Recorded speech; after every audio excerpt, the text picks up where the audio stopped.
بسم اللہ الرحمن الرحیم۔ ان کا بھوک سے کوئی تعلق نہیں ہے۔ پریگننسی تو روزہ رکھ کے بھی ہو سکتی ہے۔ پیر اور جمعرات کا روزہ تو ویسے ہی سنت عمل ہے، وہ تو ویسے ہی رکھنا چاہیے، اور آپ کی وائف کی یہ نیت ہے کہ شاید اللہ اس کی برکت سے اولاد دے دے، تو اللہ سے امید بھی کی جا سکتی ہے کہ عبادت کر کے جو دعا کی جاتی ہے وہ زیادہ قبول ہوتی ہے۔ حضرت زکریا علیہ السلام محراب میں نماز پڑھ رہے تھے، پھر اللہ سے دعا مانگی کہ رب لا تذرنی فردا وانت خیر الوارثین، اے اللہ مجھے اکیلا نہ چھوڑ، مجھے اولاد چاہیے، تو بہترین وارث ہے۔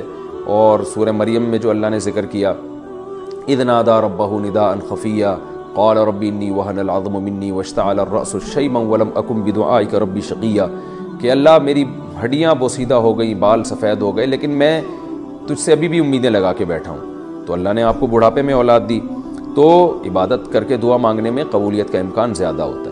باقی یہ کہ ہماری دل سے دعا ہے کہ اللہ آپ کو نیک صالح اولاد عطا فرمائے۔ بڑی آزمائش ہے یہ، ہم جانتے ہیں، تو اولاد سے تو گھر میں بڑی برکت ہوتی ہے، رزق میں بھی برکت ہوتی ہے، اور آنکھوں کی ٹھنڈک بنتی ہے اولاد۔ دل سے دعا ہے میری آپ کے لیے، دونوں کے لیے، اللہ آپ کو نیک صالح اولاد عطا فرمائے۔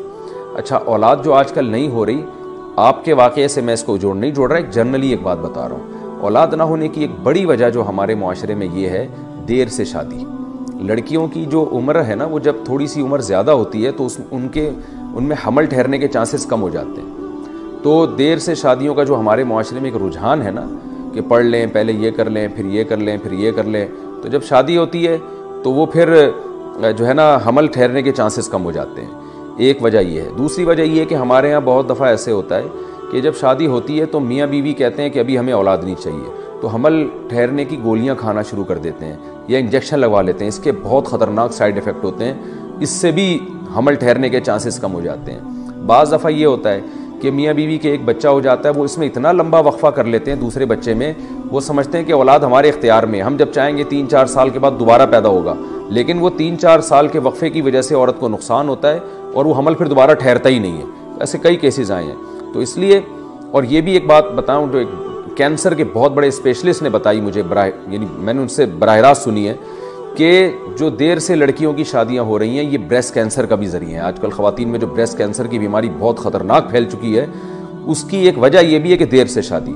وجہ اس کی ہے کہ جو بریسٹ ہے وہ میچور ہو چکا ہوتا ہے، اور اس میں پھر جو مائیں یعنی اس میں جب دودھ آتا ہے تو اس کی جو سیل کی جو ٹوٹ پھوٹ ہوتی ہے، اس کی وجہ سے ڈسٹربنس پیدا ہو جاتی ہے اور وہ کینسر کی طرف لے جاتی ہے۔ تو اس لیے میں بار بار کہتا ہوں، فطرت سے مت لڑو بھائی، خدا سے لڑائی مت کرو، فطرت سے مت لڑو، اللہ سے مت لڑو، اسلام سے مت لڑو۔ جلدی نکاح کو پروموٹ کریں معاشرے میں، تاکہ اولادیں بھی ہو وقت پر، اور عورت کی صحت بھی اچھی ہو، اور یہ جو بریسٹ کینسر کی بیماری ہے کسی حد تک اس سے بھی ہماری جان چھوٹ جائے۔ میں یہ نہیں کہہ رہا صرف ایک یہی وجہ ہے، ایک بڑی وجہ یہ بھی ہے دیر سے نکاح۔ تو اور پھر جو حمل روکنے کی گولیاں ہیں اور جو انجیکشن ہے، یہ ساری نظام جو ہے نا عورت کے اندر کے نظام کو تباہ و برباد کر رہا ہے۔ لیکن قربان جائیں فیملی پلاننگ والوں پہ، وہ ہمیں بچے پیدا کرنے کے خود ساختہ جو ان کے بنائے ہوئے نقصانات ہیں نا وہ تو بتاتے ہیں، بچے روکنے کے جو اس سے زیادہ نقصانات ہیں وہ نہیں بتا رہے ہوتے۔ تو یہ بھی ایک شامت اعمال ہے۔